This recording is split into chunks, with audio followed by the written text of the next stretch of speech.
చిన్నశంకరంపేట మండల కేంద్రంలోని పంచాయతీ పరిధిలోని భాగిర్తిపల్లి గ్రామంలో ఎంపీడీఓ దామోదర్ ఆధ్వర్యంలో రాష్ట్ర ప్రభుత్వం ప్రతిష్టాత్మకంగా అమలు చేయనున్న రైతు భరోసా, ఇందిరమ్మ ఆత్మీయ భరోసా, కొత్త ఆహార భద్రతా కార్డులు, ఇందిరమ్మ ఇళ్ల కోసం నిర్వహిస్తున్న సర్వేను మెదక్ జిల్లా అదనపు కలెక్టర్ నాగేష్ పరిశీలించారు. అనంతరం ఆయన మాట్లాడుతూ భూములు, ఆదాయం వంటి వివరాల్ని తప్పులు లేకుండా నమోదు చేయాలని ఆయన తెలిపారు. ఇందిరమ్మ ఇళ్ల యాప్ ద్వారా గుర్తించిన వారిలో అత్యంత నిరుపేదలుగా ఉన్న వారికి మొదటి ప్రాధాన్యత ఇవ్వాలని, వ్యవసాయ యోగ్యమైన ప్రతి ఎకరాకు రైతు భరోసా పథకం, భూములని వ్యవసాయ కూలీలకు అర్హత ఉన్న ఈ కార్యక్రమంలో జిల్లా అదనపు కలెక్టర్ నాగేష్ తో పాటుగా ఎంపీడీఓ దామోదర్, పంచాయతీ ఈవో ప్రమోద్ తదితరులు పాల్గొన్నారు.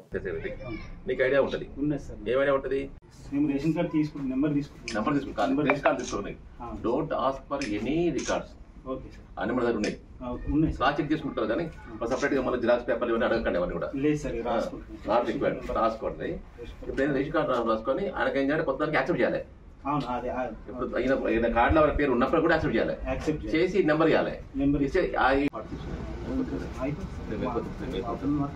మిగతా ఏమవుతుంది మనకి ఇద్దరు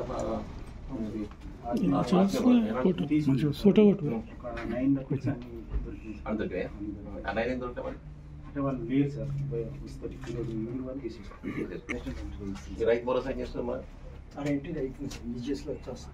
రైతు భరోసా కూడా దాంట్లో ఏముండదు. దాంట్లో